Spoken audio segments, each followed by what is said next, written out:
good evening. So, getting my camera set in there real quick. Alright. I look blurry, don't I? Is that better? Look blurry. Alright, so good evening. I'm black, guys. I'm sorry. I'm black. Deal with it.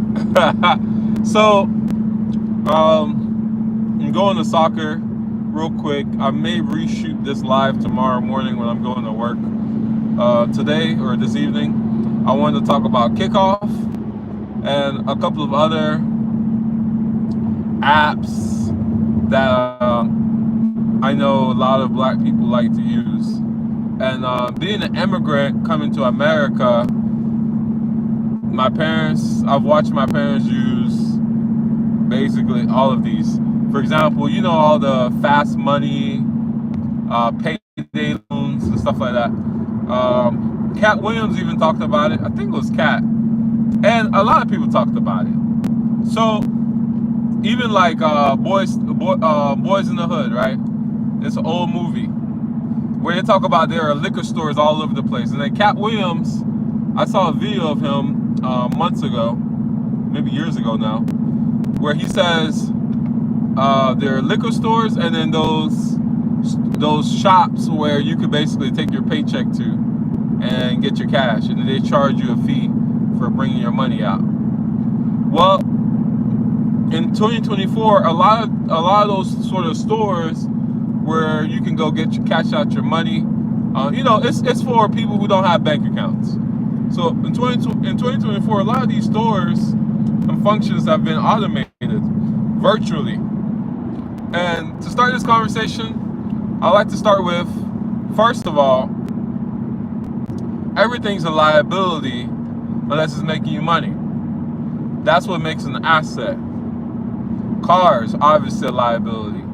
Children, obviously a major liability. Even houses, believe it or not, is a liability. A lot of people talk about buying homes. However, it is a liability. It's a major, costly liability. And if you fail to make your payments, a foreclosure sits on your credit score, credit history for 7 to 10 years. The only other thing that sits on your credit that long would be bankruptcy. And if you're getting a foreclosure, then you're probably right there at bankruptcy. Most likely, right? Okay, so on Instagram, while I was scrolling on the wonderful world of Instagram, I got an ad, and it said something about Kikoff. And it was very interesting, right? And this is the first time I've seen this before. Kikoff, right? And it was actually hard for me to find this app again because I forgot what it was called. And as I'm looking for it, there are actually a dozen sort of apps like this. And there are dozens of content creators who I'm assuming Kikoff paid to advertise for them. And I was thinking about not using their name, but even if they were to give me a sponsor, I'd decline. Because I would never tell you guys I use Kikoff, because I will never use Kikoff. Never use Kikoff. And a lot of these other functions that I behave the way, no, I will never. The only thing I was ever caught in is the whole revolving credit scheme. I don't want to call that a scam. That's a scheme. And I got caught into that, and I got out of that. Revolving credit, as in, having credit cards and maxing it out and getting to the point where you're using their money instead of your money. And as soon as your money becomes available, it goes straight to paying them. Sooner or later, you default, you have a hiccup, and now you're paying interest. Everybody makes it seem like, I'll never miss a payment. It's that easy. Next thing you know, you've maxed out $10,000 credit card bill, paying $400 a month in interest. I have a friend who has $60,000 of credit card debt. It catches up with you quick. Well, all right, let's keep it moving. So Kikoff, what Kikoff does is it allows you, or it grants you a $500 credit limit without ever pulling your credit history. So you won't get a hard hit or anything of that nature. The trade-off is you gotta pay them, I believe you gotta pay them $25 a month. And that was actually its early years. The commercial I saw, advertisement I saw, and this generation of Kikoff, you can get a limit upwards of 3,200. If these numbers are off, you get the idea. And it really is the difference between $500 to about $3,000, and then it's either $20 or $25 to get access to this. So basically, for the price of a Netflix membership a month, you get a $500 to $3,000 limit, and they don't pull your credit or anything like that. And so they're paying young people like me to go and make advertisements saying, repair your credit by getting Kikoff. That's one of it. So the way you repair your credit by getting Kikoff is, in theory, let's say you have a $2,000 credit limit and you've maxed it out. It's 2 for 2. Let's say you're making your payments on time. Cool. But because you've maxed it out, one second, guys. But because I'm sorry, I'm going to soccer. And the way the GPS looks, sometimes I'm not sure what's going on. Anyways, I'm fine now. I just need to know where it was projecting me. Because for a moment there, it made it seem as if I'm going to Baltimore. Anyways, I'm going to Virginia. So, so back to what I'm talking about. So let's say you have a credit card, you max it out for $2K. So if you get Kikoff and it's just $500, right? And you just paying $20, instead of your credit utilization being 100% maxed out, which drops your credit, if you put $500 into that mix, now your maximum is $2,500. So instead of it being a quarter, it will be fives. So now your credit utilization be 80%. Especially, so that will make your credit score temporarily bounce up. Especially if they give you the $3,000 limit. That would 3 plus 2 grand, right? That'll make your utilization only 40%. So that's major until you max that out again, you know? Also, what happens when you still can't make payments? Let's say in a theoretical world where you don't add on to payments or whatever, but you're still incurring debt because you still owe that 2 grand, even though your utilization is 40%. In a theoretical world where it's set like that, right? You're still paying $20. What if you stop? Then that goes away. So all you're doing is putting a band-aid on top of an amputated leg. And, you know, amputate will be professional. I'm talking about like a leg that's still bleeding out. I forget how a lot of people say putting a band-aid on a wound or whatever to make it actually accurate. But yeah, so it's a temporary fix. It doesn't fix anything. Well, the other way of looking at it, remember the first way is this way, right? Now, the other way of looking at the whole Kikoff situation and whatnot, right? And it's actually ingenious, right? It's actually is ingenious the right word? I would say so. It's actually pretty clever about the way you should, the second way you should look at this thing. And it's super simple. So, the other way you should look at it is, it's called the snowballing effect, right?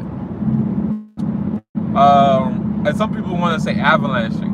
And that is, you want to pay off all your minimum payments first. Well, you want to pay off all your minimum payments, cool. But you just added on another minimum payment.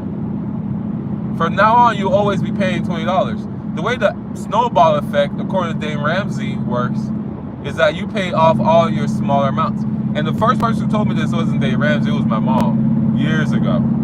She wanted me to pay off all my small amounts.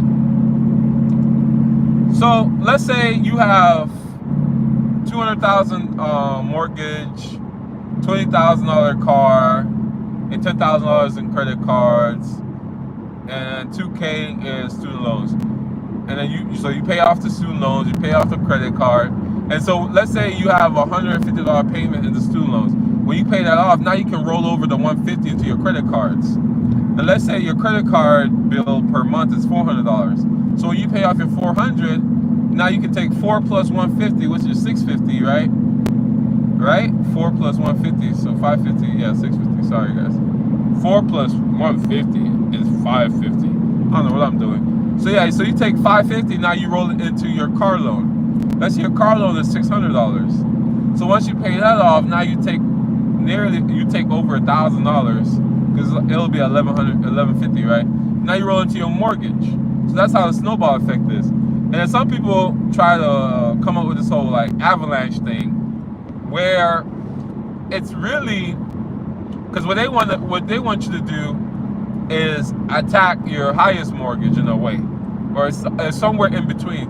I mean, your highest bill, or somewhere in between. Because they're arguing if you're attacking small bills, you've got things like mortgages, which even if they are 4% or 7%, whatever it is, the amount is humongous. And then, and so if you were to attack that, then it will avalanche and start wiping out the smaller ones quickly, which makes sense too. For my situation, right? Let's say I have $450,000 student of debt. Let's say like 30K is student loans. Let's say 300 and something is mortgage. Let's say 30 is car, right? Let's say it's some factor of that. And let's say I have $12,000 of credit card debt. So I don't know if this would be considered avalanche effect, but what you want to do is go in, not only look at your your lowest amount, you also want to look at your lowest amount with the highest interest. Automatically, that's going to be credit cards. Even if the credit cards are like 60K, at 27% APR, your credit card is still your biggest issue, right? So you got to get your credit card, it's definitely your biggest issue. So you get your credit card out the way, and then next thing you know, you attack, you reassess the situation. So those credit cards, right? So now you got car loan. For me, my car loan's at 0%. Normally people have a car loan of 4%. Some people have car loan of 17%, excuse me. 17% actually sounds a little bit more normal. So your next thing will be your car loan at 17%. So after you pay that off, then it will be your student loans, then it will be your mortgage. For me, it's credit cards. I skip over car loan, even though it's at 30K, it's at 0%. Yes, the $800 I pay would be very effective, but I'm not gonna do that if I'm not eating any interest, so it can have it. And then after that, the least priority, so it's credit card is highest priority. So after that, it's like, what do you attack next? Is it your car loan 0? No, that's not it. So that's my least priority in my head. Followed by, after that, would be student loans. Student loans would be like, so when thank God, you know, the student loans actually give you projections how much you owe. So my student loan says if in 10 years at 30K, I'll owe them about $58,000 if I pay the smallest amount possible that they'll allow. Then I'll owe, from 30, I'll owe them, no, not even in 10 years. They said in 20 something years, then I'll owe them an amount of about maybe 58K, something like that. In about 20 or so years, I'll owe them about 58K, something like that. And then after that, it's my mortgage. My mortgage says in 30 years, I would have paid for a house and a half. So let's say a house is 400K, right? So you're talking about a 750K bill. versus a 58K bill. You know, so like when you take a step back, you like think about these kind of concepts, right? Yes, it went from 30 to 50 to 58, but a mortgage went from 400 to hundreds of thousands of dollars. So instead of attacking my student loan or my car loan, I'm gonna pay my car loan like normal. I pay off my car loan in about 2 years. Then you know, that's also a factor, right? How many more years do you have? Then after that, I can roll the $800 into my mortgage. And I'm projected to pay my mortgage off in about 3 years from now, right? So after I pay off my mortgage, then I'll have free about $20 that I can literally put into my anything else, to my student loans. $2,500 to my student loans. Every payment I'm wiping out a student loan. The way it works is these student loans are cut up into like $1,200, $800, $600, XYZ, and then it all comes up to the grand total. So $2,500 wipes out a student loan. All right, that looks better.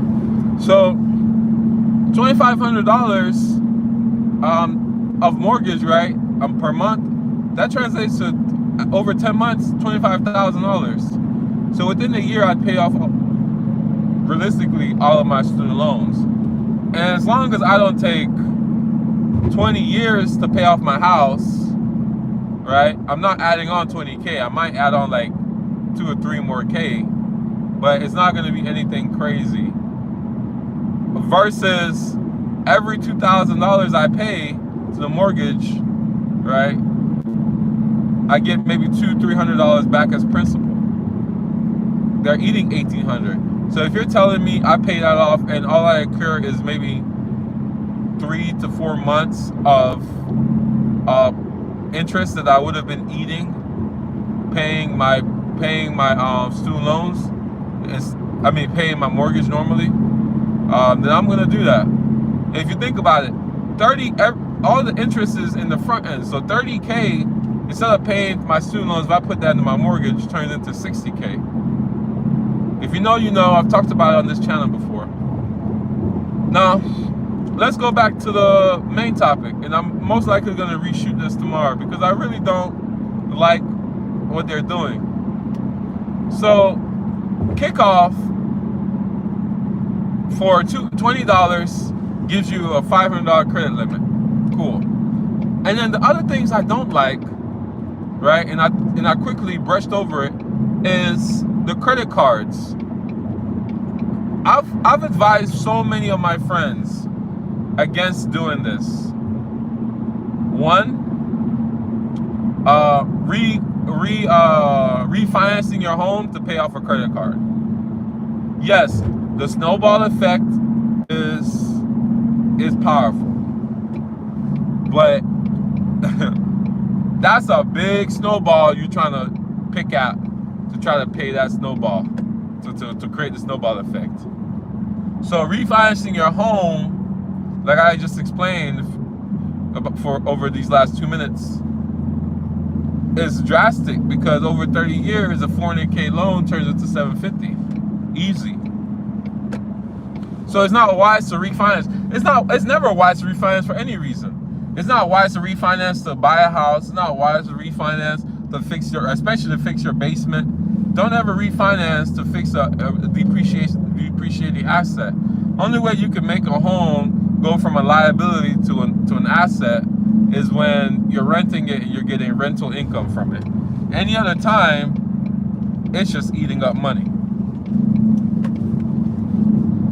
And the sooner we all understand this, the better. Another person I advised, the guy with 60K debt, he actually pulled money out of his 401K to attack his credit cards. And I told him, don't do that, man. Because credit cards really, really are revolving debt. And unfortunately, the only way to cure credit card debt is by actually going through the payments and paying it as fast as you can, but taking your time in a way. The reason for that is anytime you take a giant lump sum to pay it, you're gonna be put in a position where you need that money again. And so when you don't have the money, right, to buy diapers or gas or food, next you know, you go back to the credit cards. And then you find yourself in the same situation you were before. Lastly, the other thing I don't like, and I'm gonna have to name drop again. There's other companies like Chime, and these sort of companies offer these programs where you can get your paycheck 2 days in advance. It's one thing if you, instead of Friday, you get it on Thursday. It's another thing if you're borrowing from your actual paycheck. So by the time you get paid, not only have you put all your money into these revolving credit schemes, instead of getting paid $200, now you only get paid $150. You know? Instead of getting paid $1,000, now you're only getting paid $600. And then on top of that, then you gotta still pay student loans. You still gotta pay mortgage, car, XYZ. You still gotta pay a lot of things. And that's why I don't like these. That's why I think all these things are predatory, and it's really a big issue in our community. All right, talk to you guys later.